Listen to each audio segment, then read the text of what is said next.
Olá, a aula de hoje é sobre a divindade de Jesus Cristo, continuando nossa série de estudos sobre o básico da teologia que você precisa saber, a partir de uma ótica conservadora, protestante confessional. Então, lição número 5, a parte referente ao credo que estamos estudando, creio em Jesus Cristo, seu único Filho, divindade de Cristo, e o texto para você pausar aí o vídeo e dar uma lida por conta própria. Então, credo ele é conhecido aí por trazer 3 vezes a expressão creio. Esse verbo aí, creio no Pai, creio no Filho, creio no Espírito Santo. Isso aí aponta para o fato da Trindade ser uma doutrina que esteve bem presente na Igreja desde o seu princípio.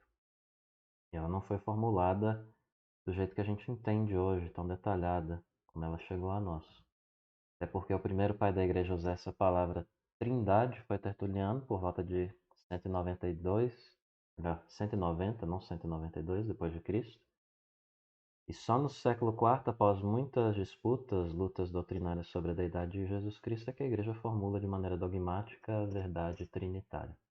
A Igreja ela trava uma luta para formular essa doutrina fundamental.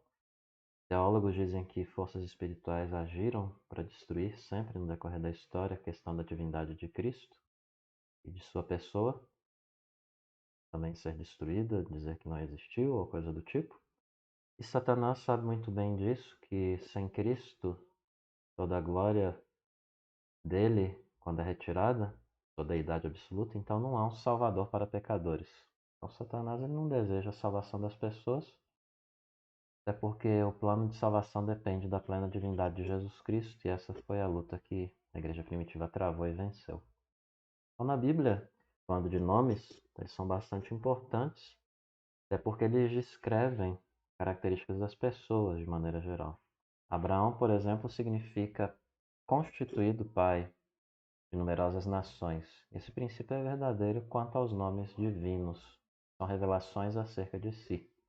Jesus significa Salvador, e quando refletimos sobre o nome Jesus, nós lembramos daquele que nos amou e por nós se entregou. Nele temos redenção, temos remissão de pecados, e o nome Cristo significa ungido, que aponta para o fato de Jesus ter sido ungido para a execução de uma obra específica, o Salmo 2 mostra que o Senhor proclamou que o ungido é o seu Filho, e o Novo Testamento reconhece que esse Filho é o Cristo prometido. O nome Cristo, então, ele traz à memória a fidelidade de Deus, o qual cumpre suas promessas. Isso a gente observa aqui em Gálatas. Quando veio a plenitude do tempo, Deus enviou o seu Filho nascido de mulher debaixo da lei para resgatar os que estavam debaixo da lei, para que recebêssemos a adoção de filhos. Então, Jesus significa Salvador, lembremos disso. E Cristo significa ungido, aquele que foi ungido pelo Espírito para realizar uma tríplice obra: revelar a vontade de Deus aos homens, remir o povo de Deus pelo sacrifício de si e interceder pelo povo. Falando da relação do filho com o pai, Jesus ele é o único filho gerado por Deus.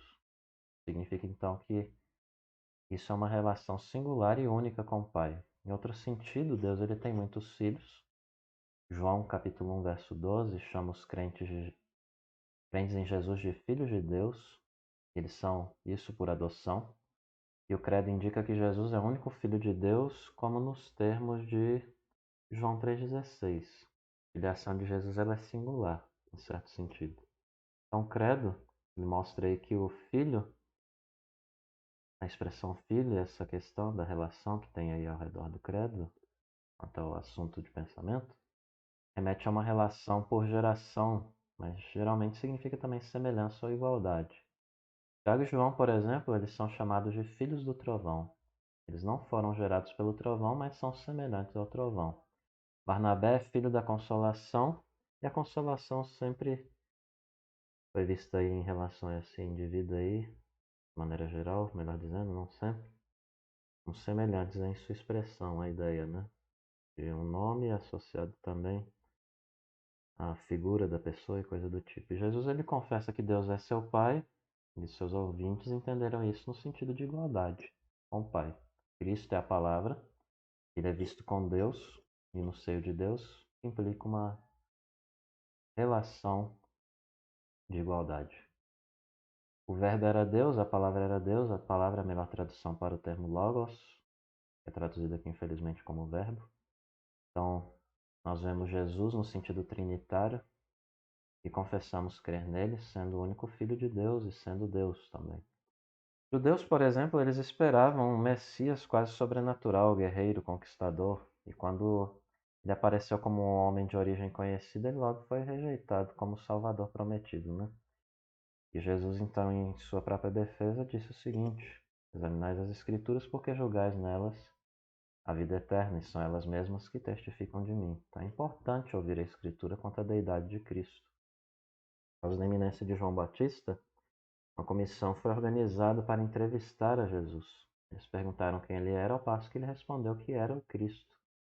Também eles pediram para ele declarar a eles, mas ele não disse que era o Cristo. Ele não respondeu que não era Cristo. E aí eles pediram para ele declarar a eles quem ele era. E aí, em resposta, João Batista cita a profecia de Isaías. Eu estava confundindo aqui, achando que era Jesus, mas perguntaram a João Batista, né? Ele negou que é o Cristo. E aí ele disse que é o que em João 23? A voz que clama no deserto, endireitai o caminho do Senhor. A missão de João Batista é de endireitar, preparar o caminho do Senhor.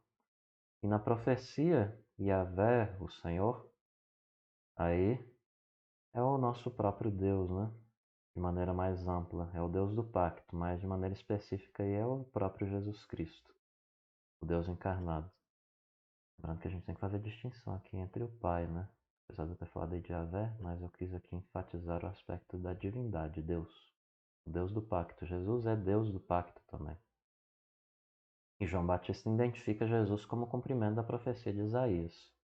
Isso é ainda mais claro quando o Espírito Santo, em forma de pomba, pousa sobre Jesus na ocasião do seu batismo. Jesus ele é ungido pelo Espírito, a voz do Pai dirige-se a ele dizendo: Tu és o meu filho amado, em ti me comprazo. E João Batista testemunha que de fato viu e testificou que ele é o Filho de Deus. A vinda de Jesus ela foi prometida, vinda do Senhor, do Emanuel, que quer dizer Deus conosco. A profecia de Isaías 7,14 é cumprida, portanto, em Mateus 1,21, a de Isaías 40, 3 a 5 em Lucas 3, 4 a 6. Você vai conferir nesses textos, pausando aí, por favor. E a profecia de Isaías 61, 1 a 3 é cumprida em Lucas 4, 18 a 21. Um outro testemunho importante é o sacrifício vicário ou substitutivo de Jesus, o Cordeiro de Deus que tira o pecado do mundo. E o povo de Deus aguardava esse sacrifício superior com o poder, melhor dizendo, de remover pecados. E Cristo satisfaz esse desejo dando sua vida em resgate por muitos, de maneira que o sangue dele nos purifica de todo pecado. Portanto, ele é digno de receber todo poder, riqueza, sabedoria, força, honra, glória e louvor. 7 termos. O livro de Apocalipse aponta para o fato de que o número 7 é uma obra perfeita, completude. Então, a obra de Cristo é perfeita, completa. E falando do testemunho do próprio Cristo, aos 12 anos, no caminho de Nazaré, quando procurado por seus pais, que voltaram a Jerusalém e encontraram ele no templo, em meio a doutores, Jesus os questiona, os seus pais, né? Por que me procuráveis? Não sabíeis que me cumpria estar na casa de meu pai? Com isso aqui ele está indicando que ele desfrutava de uma relação especial com Deus Pai, que é visto bem também, né, melhor dizendo, mais tarde em seus dizeres, quando ele afirma: Eu e o Pai somos um. Quem vê a mim vê o Pai. Não crees que estou no Pai e que o Pai está em mim? Então Cristo ele é enviado para manifestar o Pai porque ele é o único que tem esse direito, conforme ele mesmo sustenta. Tudo que me foi entregue por meu Pai, né? Tudo me foi entregue por meu Pai. Ninguém conhece o Filho senão o Pai, ninguém conhece o Pai senão o Filho, aquele quem o Filho quiser revelar. Então, em pé de igualdade com o Pai, como executor da sua vontade, Cristo declara que toda autoridade lhe foi dada no céu e na terra. Implica a presença de atributos divinos em Jesus, como onisciência, onipresença, e a autodesignação de Filho de Deus foi uma das causas da sua morte, conforme ele mesmo disse. Não é por obra que te apedrejamos, que os indivíduos falaram a ele, e sim por causa de blasfêmia, pois sendo tu homem, te fazes Deus a ti mesmo. A acusação contra Jesus no julgamento diante de Pôncio Pilatos é a seguinte: temos uma lei de conformidade com ela, ele deve morrer porque a si mesmo se fez Filho de Deus. E o apóstolo João ele falou o seguinte sobre Jesus: veio para o que era seu e os seus não receberam, mas a todos quantos o receberam, deu-lhes o poder de serem feitos filhos de Deus, a saber, aos que creem no seu nome. Estes sinais, porém, foram registrados para que creiais que Jesus é o Cristo, o Filho de Deus, e para que, crendo, tenhais vida em seu nome.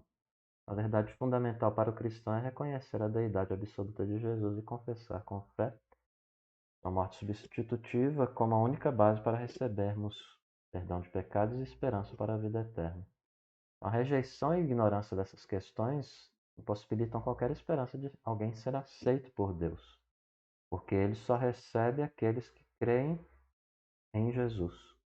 Então, a sua crença em Jesus, ela inclui uma convicção firme da divindade absoluta dele? E outra indagação aqui: quais bênçãos você pode encontrar em Jesus? Recordando qual a importância da deidade de Cristo para o plano da salvação, o que os nomes dele revelam sobre a sua pessoa e obra, qual a relação dele com o Pai, como a Escritura testifica a respeito dele, como o sacrifício dele testemunha a seu respeito, e o que ele mesmo disse a respeito de si mesmo. Então essa foi a lição de número 5, a divindade de Cristo, baseada no texto principal de João, capítulo 1. E qualquer questão, estamos à ordem. Até a próxima.